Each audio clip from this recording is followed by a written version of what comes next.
You can be whatever you want. You can have felonies. You can steal from people. You can start businesses, bankrupt them. You can rob people. You can steal people. You can steal from people. You can not pay your taxes. You can do all kind of atrocious things and become president. And you don't even have to know how to read. Like, that's crazy. No, it's not. It's American. I worked in public education for a little while. In my entire time working in education, almost 10 years, like 2014, 30, something like that. Man, it was always about the war on education. I feel like ever since like I was in school, right, damn near, like it's always been like this war on education. But now, the acceleration of the war on education is beyond comical, man. Like, it's sad. It's sad. We can talk deeper about education some other day. But JD Vance like had this whole speech about, universities being the enemy, like the enemy of the country, the enemy of truth. Universities being this place where they claim like the deception happens and all the bad things that make this country bad happen at the universities. And I can't help but think that the reason why, maybe this is me being a little empathetic towards conservatives and right-leaning folks. I think the reason why they hate colleges and universities, obviously, I think it's like an acceptance thing, or like, did they feel welcomed in the colleges and universities? But also, I think people struggle with learning. Like, people just struggle with learning, and they don't like the places where people learn. You know what I'm saying? They don't like places where people learn other ideas, where they learn more. I don't want to say other and just like these different things that are not also like, it's like if you learn about this thing, then I can't also learn about that. Like if I can be aware of this issue, this social issue over here, I can't be aware of this social issue over here. And it's like they don't know how to multitask different thoughts. And I dead ass feel this way.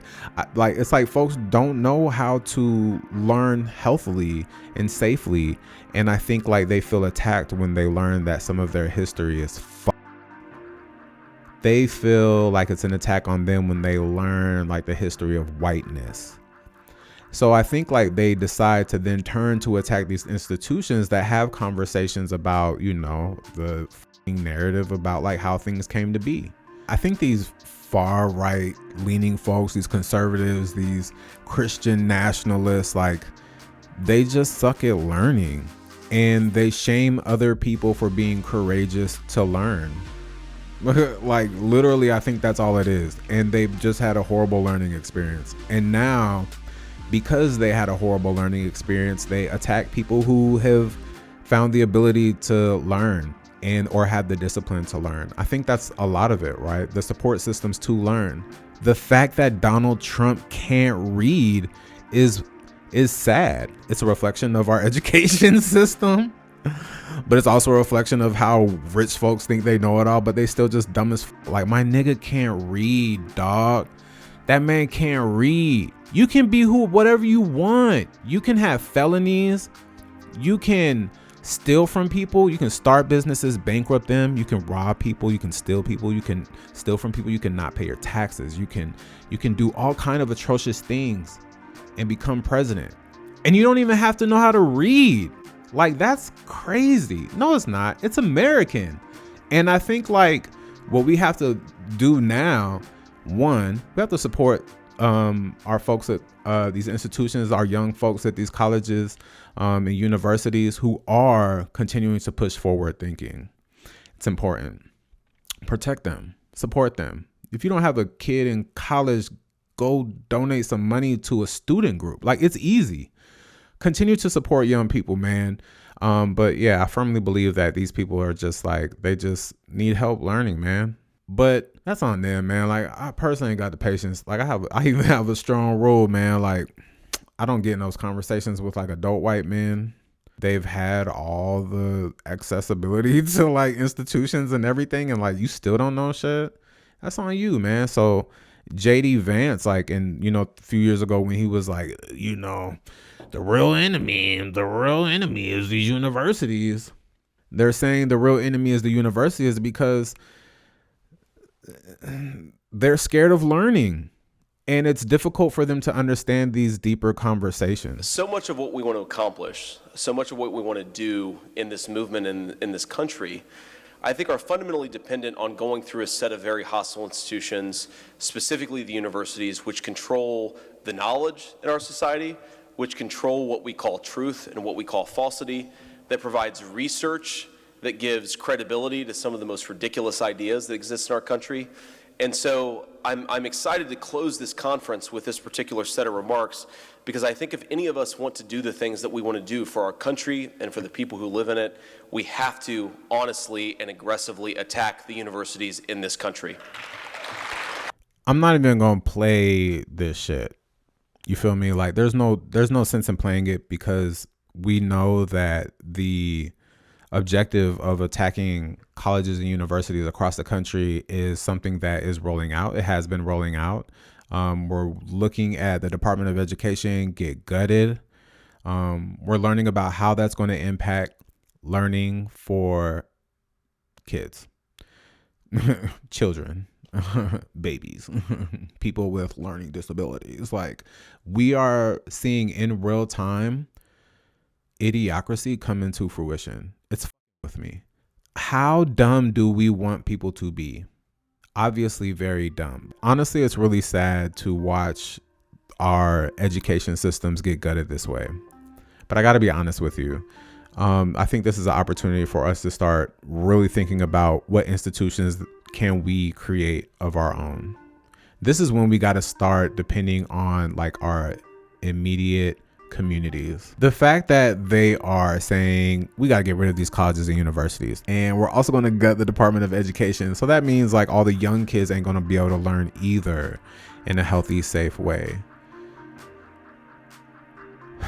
It's like, I know they need people to be dumb to like move their agendas forward, but this just doesn't make sense. You know, like this just doesn't make any sense at all. They don't want that forward thinking, that critical thinking to continue to take place. It's always been the agenda of the Republican Party to stomp out education and prevent young people from being critical thinkers, to then be able to give critique to this country.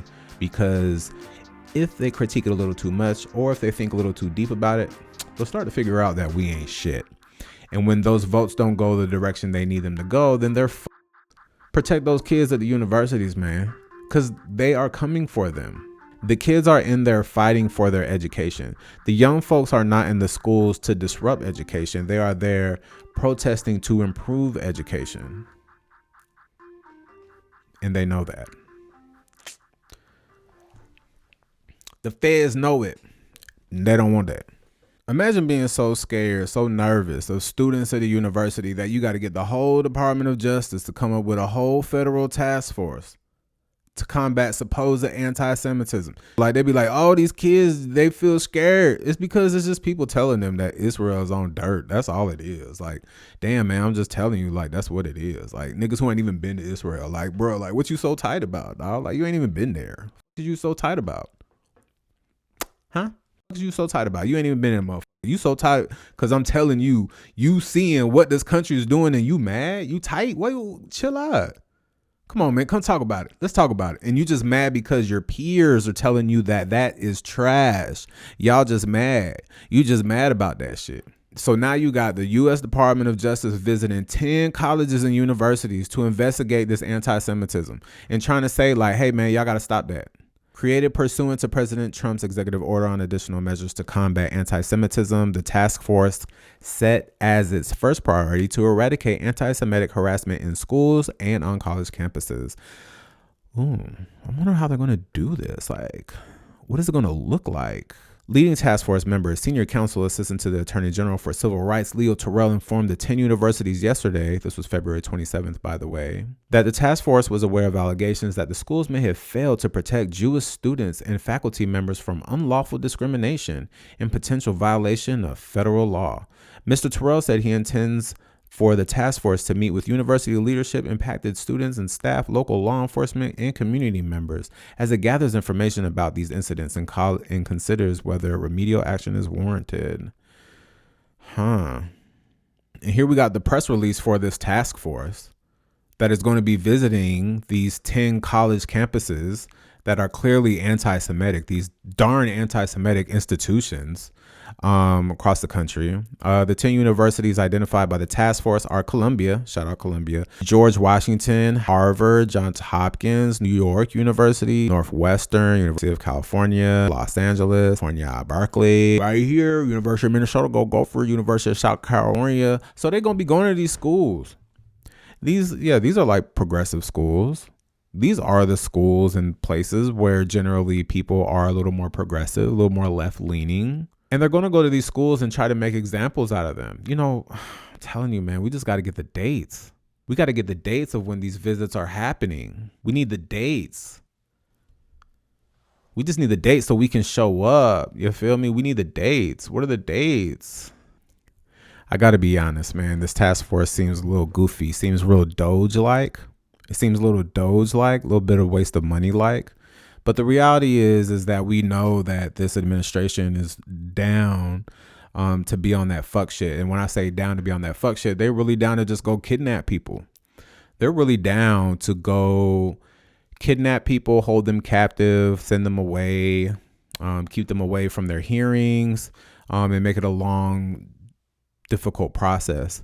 I'm personally concerned for how long Mahmoud Khalil is going to be held until, like, you know, they get to be back with their family. We are probably going to be seeing a lot more incidents like these, but I can guarantee you enough disruption might shut up with the amount of protests that are taking place now, especially with his boy Elon, Trump's baby boy, you know. Especially with all the protests now, like, you know, you got what's happening with Tesla, et cetera, but with this is going to accelerate the activity on the streets. This is a political prisoner. You know, there have been folks who've been active in the streets for years now who have watched their peers go to jail, get incarcerated. There are a lot of political prisoners. What we're starting to see on college campuses and universities is a real attack on U.S. humanity. These are, you know, young folks, youth, some of our most vulnerable people. And then when you have young people in colleges and universities advocating for the world they want to live in, and they're telling you, hey, we're not cool with this, we're not cool with that. We would like to see some changes, some social changes. These changes will impact my peers. These changes will impact my neighbors, my classmates, my family members, will impact me. And then for our administration to start gutting education, to then start threatening students and faculty, and then to make the move to go kidnap a student who's here in this country legally, who's advocating for the human rights of their people. And when I say their people, I'm literally saying like their people, like their family, friends. And imagine, like, I just want my people to live. Nah, we don't like that. We don't want your people to live. And if you want to live, follow our rules. And if you don't follow our rules, bucko, that's what they doing. And I don't know about y'all, but man, like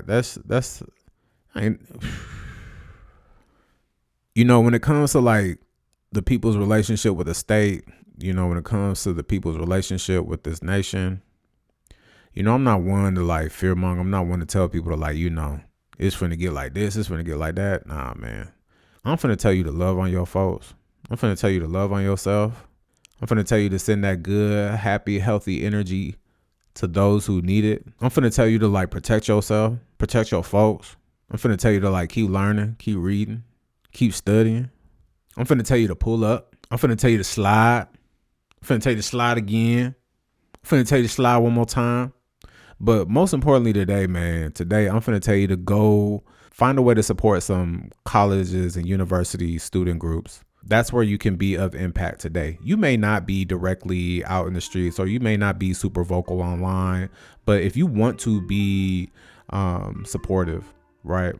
You care about what the future has to offer. What we're seeing happen on colleges and universities, and how colleges and universities are being attacked. What we're seeing there, it's just around the corner for us. You may not be at a college or university, but I know you got a job. I know you work at an institution. You might be a little entrepreneur, but you still gonna be impacted. What you mean?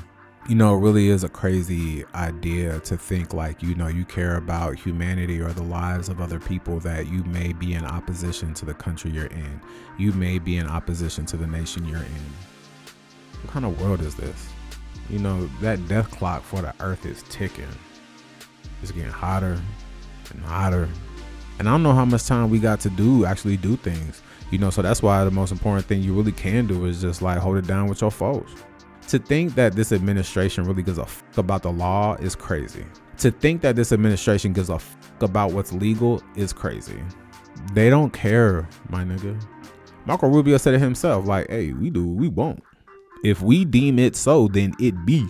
If we deem it so, it be deemed. That's what these niggas saying. That's crazy. That's crazy.